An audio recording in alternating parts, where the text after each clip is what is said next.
E pessoal, a gente vai ter aqui a cada dia também um quadro intitulado Disse ou Não Disse.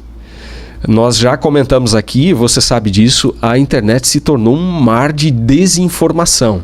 E há muita coisa pipocando por aí que é atribuída muitas vezes a Ellen White e que, na verdade, não foi ela quem fez tais afirmações. Então a gente vai trazer esse que é um exercício aqui com declarações a cada episódio para a gente fazer essa avaliação. Será que foi ela que disse isso ou não?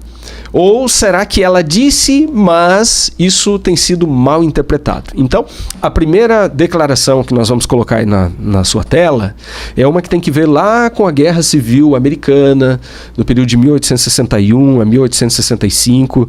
Vamos lá, vamos ver se foi Ellen White que disse isso aqui. Abre aspas aí para ela. A Inglaterra está estudando se é melhor tirar proveito da presente condição do país, guerreando contra ele. Examina a questão e sonda outras nações. Teme que, se ela iniciar uma guerra no exterior, se enfraqueceria e outras nações poderiam tirar proveito da situação. Outros países estão fazendo preparativos silenciosos, mas diligentes, para a luta armada e esperando que a Inglaterra combata os Estados Unidos para então terem a oportunidade de vingar-se da exploração e injustiças de que foram vítimas no passado. E ela segue dizendo: uma parte dos países sujeitos à rainha está esperando por uma chance favorável para quebrar seu jugo. Mas, se a Inglaterra pensar que isso valerá a pena, não vacilará um momento para aumentar as chances de exercer o poder e humilhar nosso país. Quando a Inglaterra declarar guerra, todas as nações terão interesses próprios a atender. Haverá guerra e confusão generalizadas. Será que foi Ellen White que fez tal afirmação? Bom, o fato é que a Inglaterra não entrou na Guerra Civil Americana e muitos usam essa declaração aqui para dizer, olha, Ellen White é uma profetisa falsa porque ela fez profecias que não se cumpriram. E aí, amigos? Ela disse, mas as pessoas distorcem, né, o que ela disse. Uhum. Né? Então esse é o caso. Há uma condicionalidade, dela, né? Sim. Então é importante esse exercício, lembrar pessoal, que a verdadeira profecia que ela fez foi a própria Guerra Civil sobre Americana. A Guerra Civil. Quando ninguém estava falando sobre isso. Quando ninguém nos Estados Unidos falava sobre isso. Nem os confederados e nem os dissidentes falavam acerca desse assunto. Então, no dia 12 de janeiro de 1861, numa pequena igreja da cidade de Parkville, no estado do Michigan, num sábado à tarde, Deus mostrou a ela a Guerra Civil Americana. Olha só. E ao ela narrar esse episódio, John Norton Loughborough, que estava presente, posteriormente voltou a essa igreja e confirma isso, que duas das pessoas só meneavam, balançavam a cabeça, dizendo, não é possível, não é possível. E ela disse, pessoas que estão aqui presentes hoje serão afetadas. E justamente aquelas duas pessoas que não aceitaram o testemunho dela, não acreditaram, perderam filhos nessa guerra. Então, essa é considerada uma das grandes profecias que Ellen White fez, a existência da Guerra Civil Americana. E eles distorcem justamente tirando o brilho da grande profecia. Exatamente, cria uma nuvem, uma cortina de poeira, às vezes impedindo que as pessoas cheguem quando a até menção informação dela está precisa. Totalmente, claramente na condicional. Exatamente. Se, quando ali que tem esse caráter de se, né? Muito bom. Inclusive ela menciona várias vezes mensagens de exortação à nação como um todo, né? Mostrando os riscos, né, e as preocupações com essa guerra, né? Inclusive essa questão ali da abolição da escravatura, né? Que não era o primeiro objetivo do governo ao iniciar a guerra, né? Era a questão de manter o país unido, né? Mas a questão principal para Ellen White era justamente aproveitar a oportunidade para justamente acabar com a escravidão, né? Então o livro Ellen White e seus críticos, no capítulo 9, traz 10 acusações nesse contexto da Guerra Civil e as 10 respostas ali muito bem esclarecidas, né? E mesmo em relação a esse ponto da Inglaterra, existem fontes históricas que dizem que houve movimentação, havia uma preocupação, evidentemente, da Inglaterra por conta de toda a dimensão que esse conflito tomou nos Estados Unidos, né? Interessante. Uma pergunta aqui Tonete, importante aqui para a nossa discussão, eu direciono aqui ao pastor Jonatas, os escritos de Ellen White têm a mesma autoridade da Bíblia? Um ponto muito importante que a gente deveria lembrar: se você quer descobrir a verdade sobre Ellen White ou sobre mitos e fatos acerca do ministério dela, não busque a informação no Google ou no YouTube, né? Mas busque a informação nos escritos oficiais da igreja, né? Porque infelizmente, né, há muitos críticos que, ou por falta de informação ou por má intenção mesmo, né, acabam distorcendo os fatos. E essa é uma pergunta que nos nossos documentos oficiais já está respondida de maneira muito clara. No livro Nisto Cremos, que resume, né, as 28 crenças fundamentais da Igreja Adventista, na crença número 18, que lida com o dom de profecia, nós lemos: os escritos de Ellen White não constituem um substituto para a Bíblia, não podem ser colocados no mesmo nível. As escrituras sagradas ocupam posição única, pois são o único padrão pelo qual os seus escritos ou quaisquer outros devem ser julgados e a qual devem ser subordinados. Então, essa é a posição da igreja. E, por incrível que pareça, isso pode até soar novo para alguns membros da igreja. Mas é algo tão claro e importante. Em nenhum momento a Igreja Adventista coloca os escritos de Ellen White na mesma posição da Bíblia, como se fosse uma continuidade da Bíblia, né? Evidentemente, nós reconhecemos os escritos dela como inspirados, mas com uma função diferente. Então, é a mesma inspiração, porque quando realmente nós vamos para o Antigo Testamento, o Novo Testamento, nós não acreditamos em graus de inspiração. Não há profetas mais inspirados que outros. Mesmo profetas que não escreveram livros bíblicos, né? Porque se você, por exemplo, parar para pensar, na Bíblia você encontra profetas canônicos e profetas não canônicos. Então vamos pegar o exemplo de Elias e Eliseu. Elias e Eliseu foram profetas importantíssimos na história de Israel. Ninguém questiona isso. Mas ninguém vai dizer que eles são menos inspirados ou mais inspirados do que Jeremias. Eles falaram em nome de Deus. É o mesmo espírito. É o mesmo espírito. Então é importante reconhecer, né, que Ellen White tem a mesma inspiração dos profetas no passado, os profetas bíblicos, mas tem uma função diferente e subordinada à Bíblia. Porque a Bíblia é a nossa única regra de fé. Interessante, né? O Senhor coordena, já comentou com os nossos espectadores aqui hoje na introdução deste episódio, que o Senhor já foi professor em seminários teológicos e hoje coordena, né, os nossos 8 seminários teológicos sul-americanos. E eu estava pensando no seguinte: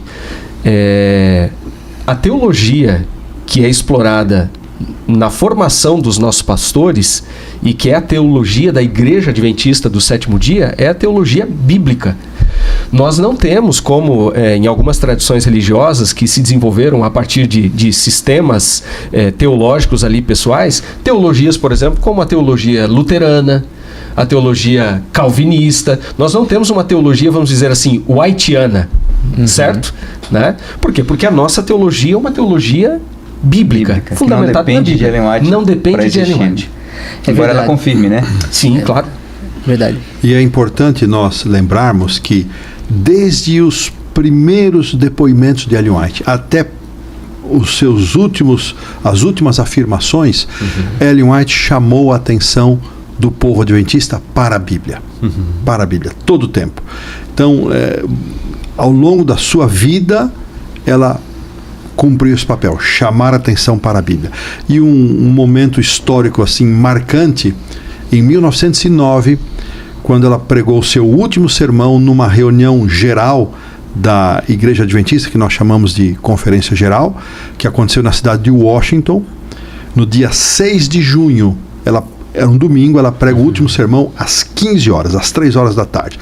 Terminou o seu sermão, ela ia voltando para sentar-se à plataforma, ela retorna para o púlpito com uma Bíblia na mão e ela pronuncia suas últimas palavras diante de uma reunião mundial dos Adventistas do Sétimo Dia. Ela disse: irmãos e irmãs, eu vos recomendo este livro. Essas foram suas últimas palavras numa Convenção Mundial dos Adventistas. Olha que significado tem isso. Impressionante. Que importância tem isso. Ela não chamou atenção. Ela sabia que não estaria mais em nenhuma outra reunião da Conferência Geral. Era a sua última participação. Ela estava com 81 anos. E ela chama atenção para a Bíblia, como ela sempre fez. A Bíblia é a nossa única norma de fé e prática. Não existe uma outra norma. Nenhuma doutrina dos Adventistas do Sétimo Dia foi constituída tendo como base visões dadas a Ellen White. Eu fiz menção naquele período das 23 conferências sabáticas que aconteceram de 1848 a 1850. Ellen White afirma que ela passou uma das maiores tristezas da vida dela, que era não ter a capacidade, entre aspas aqui, de participar das discussões. Então Deus bloqueou a sua compreensão para que quando Deus a tomasse em visão para dar confirmação ou indicar algum ponto ainda não estudado, então isto fosse aceito como proveniente de Deus, porque ela não conseguia participar das discussões. Interessantíssimo. Então, durante 2 anos e meio, quase 3 anos, ela tem seu raciocínio bloqueado. Pensa que sacrifício fazer papel de boba, de tonta, porque eu estou numa reunião, não consigo dar um palpite, não consigo dar uma contribuição, mas Deus reservou para que quando eles esgotassem todas as possibilidades, quando já não havia mais humanamente a possibilidade deles avançarem, Deus se manifestava para confirmar ou para apontar passagens que eles ainda não haviam se lembrado e incluído no seu estudo. E agora, assim foi. Posso fazer uma provocação aqui, uma boa provocação, né? Ellen White se considerava uma chave hermenêutica? Ou seja, hermenêutica tem que ver com a questão da interpretação, né, da Bíblia. E eu acrescentaria um outro ponto relacionado com isso. Os adventistas dependem de Ellen White para interpretar as Sagradas Escrituras? Essa é uma pergunta importante e eu acho que a história nos ajuda a responder, né? Ellen White, na verdade, nunca pretendeu, né, ser um comentário ou servir como um comentário inspirado da Bíblia. Como que se a gente estudasse a Bíblia à luz de Ellen White. Na verdade, deve ser o contrário. Nós estudamos Ellen White à luz da Bíblia. Né? Esse é um ponto importante. E sempre foi uma tentação para a igreja que tinha uma mensageira do Senhor, que tinha uma profecia, uma profeta, depender dessa orientação. Mas Ellen White em nenhum momento incentivou um culto à personalidade profética. Ela sempre levou as pessoas à Bíblia. Inclusive, algumas das doutrinas que se tornaram doutrinas distintivas adventistas foram recebidas por Ellen White com uma certa rejeição inicial, né? Um exemplo é o sábado. Quando ele ouviu pela primeira vez do sábado e a centralidade do sábado, que na verdade não veio da mente de Ellen White, mas é algo bíblico, né? Desde o Éden, Deus já separou o sábado, mas mesmo historicamente você tem ministros, né, anteriores a Ellen White na época dela, né? Depois José Bates, que foi importante para essa doutrina, né? A percepção dessa doutrina dentro do contexto adventista. Ellen White recebe e ela não... Num primeiro momento ela nega até essa possibilidade, mas depois ela continua estudando e foi muito importante que o pastor Hélio comentou, né?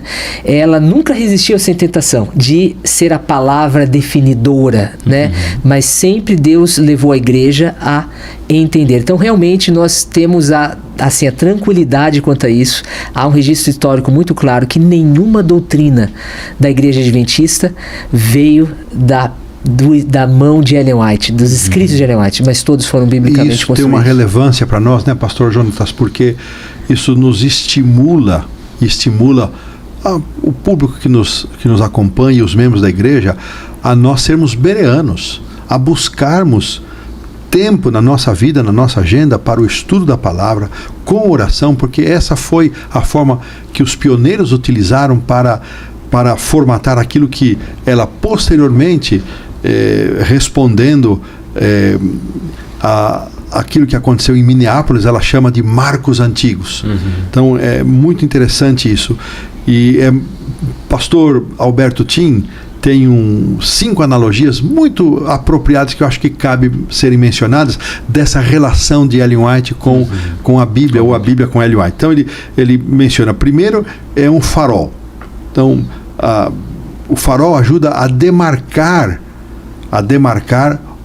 zonas de perigo. Se você ir além daquilo, você está em perigo. Assim opera o dom profético, os testemunhos, como ela gostava de referir aos seus escritos. O segundo é o microscópio. Quando você coloca alguma coisa naquela lente, você vai ver detalhes, nuances que a olho nu você não enxergaria. Mas veja que o microscópio não altera o conteúdo da lente. A mesma coisa o telescópio, que é a terceira, te dá uma grandeza, um brilho. Pega o livro Desejar a Todas as Nações, maravilhoso. Ela apresenta detalhes, ela não muda a narrativa bíblica, mas ela acrescenta detalhes, ela coloca uma beleza que nos conduz a uma compreensão mais alargada da Bíblia. E a outra questão que pode ser, aqui podemos chamar do GPS, né, essa tecnologia que nos ajuda, que nos conduz a lugares e a caminhos corretos, evitando aquilo que o apóstolo Paulo mencionou, as falácias, as fábulas, né? O Espírito de Profecia nos ajuda a chegar a uma compreensão mais exata da palavra de Deus, sem sermos atraídos por esses caminhos aparentemente agradáveis aos ouvidos, mas que no fim são caminhos de morte. Pastor Hélio, e é interessante, dois desses exemplos aí, dessas analogias, como o microscópio e o telescópio, nenhum deles aumenta a realidade no sentido de aumentar células ou de aumentar estrelas no céu. Não muda a realidade. Mas ajuda a ver melhor. Ajuda a compreender melhor. Interessante. E todo o esforço, então, de Ellen White, podemos dizer, se fôssemos destacar 3 aspectos: nos levar para a pessoa do Senhor Jesus, nos levar para a Bíblia e nos ajudar a enfrentar os perigos dos últimos dias.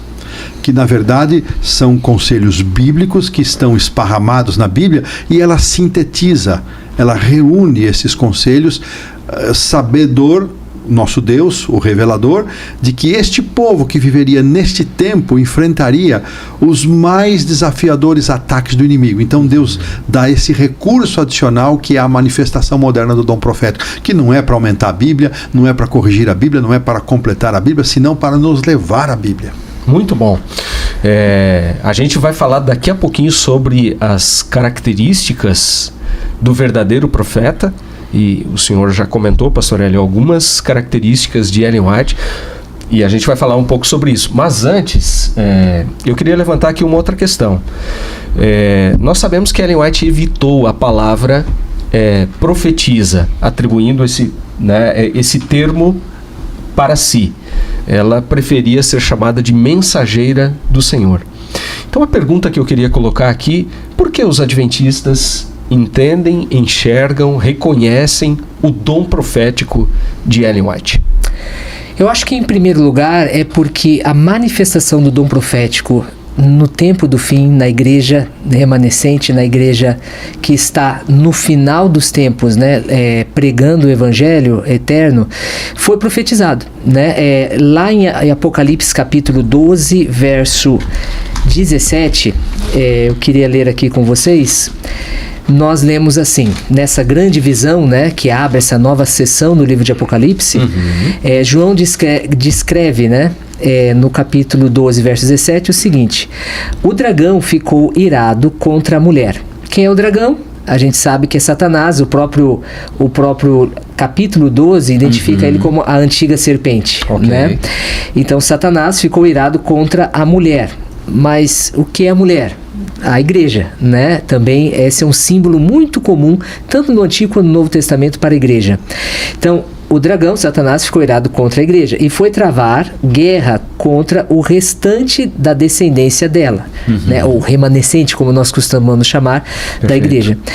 Os que guardam os mandamentos de Deus e têm o testemunho de Jesus. Então, esse remanescente da mulher, eles têm 2 características. Eles têm o testemunho de Jesus, eles guardam os mandamentos de Deus e têm o testemunho de Jesus. Perfeito. O livro de Apocalipse, ele nos ajuda a entender o que é o testemunho de Jesus. Capítulo 19, verso 10, onde nós lemos: prostrei-me, aqui João está falando, né? Aqui relatando a sua experiência. Prostrei-me diante de seus pés para adorá-lo. O anjo, porém, me disse: não faça isso. Sou um servo de Deus, assim como são você e os seus irmãos que guardam o testemunho de Jesus. Adorem a Deus, pois o testemunho de Jesus é o espírito de profecias. Então, evidentemente, João não tinha aqui a clareza de profetizar por nome Ellen White, mas ele está profetizando, sim, a presença do dom de profecia na igreja remanescente, né? Então, essa é a primeira razão, né? A Bíblia nos diz que esse dom se manifestaria no tempo do fim. Um segundo ponto que eu acho que a gente poderia acrescentar aqui é a continuidade do dom de profecia, né? Porque essa é uma coisa que causa muita dúvida. Alguns podem pensar... Ainda podem existir, né? Profetas hoje, o último né? profeta no Novo não Testamento, foi... né? Exatamente, o último profeta não foi João. Já não temos né? a revelação completa, a Bíblia, por que haveria necessidade de mais profetas? Para que mais profetas, né? Eu mencionaria algumas razões e só vou mencionar alguns textos bíblicos aqui para a nossa audiência poder conferir em casa. Em 1 Coríntios capítulo 12, verso 10, o dom de profecia é um dos dons para a igreja no Novo Testamento. Então, evidentemente, ele está presente. Em 1 Coríntios capítulo 13, verso 8 a 12, o dom de profecia é dado para a igreja que ela cresça até a parousia. O que é a parousia? A volta de Jesus. Se Jesus não voltou, o dom de profecia ainda é relevante hoje, né, e presente. Em 1 Coríntios capítulo 1, verso 7, nós lemos: não lhes falta nenhum dom, enquanto aguardam a revelação do nosso Senhor Jesus Cristo. Então, se não falta nenhum dom e o dom de profecia está entre os dons da igreja, esses dons vão se permanecer até a revelação do nosso Senhor Jesus Cristo. Efésios capítulo 4, verso 13, fala que os dons são para a unidade da igreja e o pleno conhecimento em Cristo. Aí ele, citando agora o próprio versículo 12, parte do 12 e o 13, com vistas ao aperfeiçoamento dos santos para o desempenho do seu serviço para a edificação do corpo de Cristo, até que todos cheguemos à unidade de fé e do pleno conhecimento do Filho de Deus, ao estado da pessoa madura, à medida da estatura da plenitude de Cristo. Então, se nós não chegamos na plenitude de Cristo, os dons ainda são necessários e relevantes. E, finalmente, eu mencionaria 1 Tessalonicenses, capítulo 5, versos 19 a 21, onde fala da necessidade de discernimento. E Paulo diz: não apaguem o espírito, não desprezem as profecias, mas examinem todas as coisas. Claro que há ainda a previsão de Joel, né, que ele também profetiza que no final dos tempos, Joel capítulo 2, vossos filhos, né, vossos velhos terão visão, né? Então, quando nós vemos o conjunto das escrituras, fica muito claro que o dom de profecia não é apenas esperado, mas ele é necessário, né? Ele é profetizado para que a igreja continue se aperfeiçoando até o fim dos tempos. Pastor Jonatas, e realçando dos textos citados, né, são as listas de dons espirituais, ainda podíamos acrescentar Romanos 12, que é a terceira lista, que também menciona, mas do texto que ele menciona, o pastor Jonatas mencionou de 1 Coríntios 12, o verso 11, para mim é muito interessante, porque ele diz que um só é o mesmo Espírito, que realiza todas estas coisas, distribuindo-os como lhe apraz, ou seja, cabe ao Espírito Santo decidir quando e quem vai ter esse dom do Espírito, esse dom espiritual do dom profético. Então, é uma decisão do Espírito Santo, não é nós que controlamos isso, é o Espírito Santo que controla. Então, ele não está limitado, né? Não está limitado, ele não tem data de validade, olha, isso vai ser só para a igreja primitiva, só para o primeiro século, não tem data de validade. Então, o Espírito Santo continua ativo, distribuindo dons, conforme os textos já mencionados. Agora, então eu destaco isso aqui. Como a gente sabe que um profeta é verdadeiro? Né? Essa é a questão. Essa é a pergunta. É a pergunta, porque qualquer um pode aparecer afirmando ser profeta. Pastor, deixa eu dar uma atravessada aqui. Aí entra o teste, então, né? Lembrando o seguinte, antes da gente falar no teste, que em nenhuma passagem da Escritura, da Bíblia, você vai encontrar qualquer tipo de preocupação se o profeta é inspirado ou não. Mas existem várias que advertem contra os falsos profetas. E se há falsos profetas é porque existem os verdadeiros. Exatamente. Só em Mateus 24, 4 vezes Jesus faz a advertência: olha, que ninguém vos engane, falsos profetas. Perdão, pastor. Sim, claro. E Perfeito. Jesus mesmo Ótima disse que não colocação. são poucos, são muitos, né? Muitos se levantarão, né? Quem sabe, nesse sentido, haverá mais falsos profetas do que verdadeiros, né? E isso salienta ainda mais a importância de a gente testar. É mais necessário ainda, né? É mais necessário. Pastor Tonete, estamos quase acabando o tempo. Quase aí, né? acabando, exatamente. Qual é a pergunta final aí, né? Não vamos falar nada do teste do profeta? Precisamos Rapidinho, 4 testes, revisar, 2 por no Antigo favor. Testamento, 2 no Novo. Perfeito. Jeremias 28:9. Se o profeta profetiza e não se cumpre, falso profeta. Isaías Exatamente. 8:20. Se não profetizarem segundo aquilo que já está profetizado, ou seja, a lei é o testemunho, se não falarem segundo esta palavra, jamais verão alvo. Um profeta posterior não pode desdizer, contrariar um profeta anterior. Então, 2 testes. Ellen White nunca fez qualquer profecia que não se cumprisse ou nunca contradisse alguma profecia bíblica. No Novo Testamento, Mateus 7,15, os frutos do profeta, a vida tem que estar coerente com o seu ministério. E 1 João capítulo 4, a confissão da humanidade de Cristo, que é, para João, ele inclusive diz, testem os espíritos, análogo ao texto de Paulo. Exatamente. Teste os espíritos, se você não confessa que Jesus veio em carne, está fora. Então, 4 testes básicos que devem ser levados em conta, e Ellen White passa nos 4 com summa cum laude. Excelente.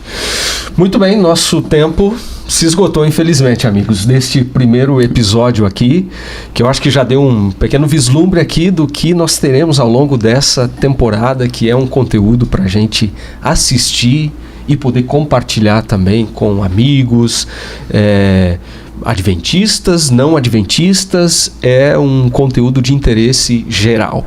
Então eu quero agradecer muito pela participação, Pastor Hélio aqui, Pastor Jonatas, que é o promotor desse grande evento, a Semana do Espírito de Profecia, Pastor André Oliveira, que tem trabalhado diretamente, como nós dissemos, com os livros de Ellen White, o patrimônio, né, literário de Ellen White aqui na Casa Publicadora Brasileira. Então, muito obrigado. Palavras finais em poucos segundos aqui. Enfim, vocês voltarão em outros episódios, mas, por favor, se despeçam aí do público também. Sim, apenas meu agradecimento, que bate-papo muito bom, né, foi esse nosso, e eu acho que há razões plenas realmente para a gente confiar, né, no dom de profecia, nos escritos inspirados de Ellen White, e a gente só tem a ganhar quando a gente segue as orientações do Senhor através de seus profetas. Excelente. Gratidão igualmente, registrada, prazer imenso, e lembrando que o dom profético é um presente que Deus nos dá, manifestação do seu profundo amor por nós. Então, antes de qualquer reação contrária, aceitemos o dom, aceitemos o presente, recebamos de bom grado para desfrutar dele na sua plenitude. Excelente. Amém.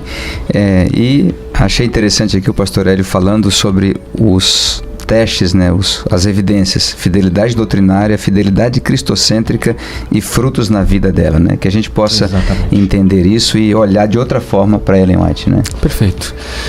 Se Deus, nos momentos mais importantes da história, teve os seus profetas, por que ele não teria também no momento mais importante do planeta Terra, que é aquele período que antecede a volta de Jesus? A vida e a mensagem de Ellen White atesta que ela foi a pessoa escolhida por Deus para ser a sua mensageira nos últimos dias da história deste planeta. E o conselho bíblico continua o mesmo, que é o de 2 Crônicas 20:20. Crede em seus profetas e vocês prosperarão. Um forte abraço. Até o próximo episódio.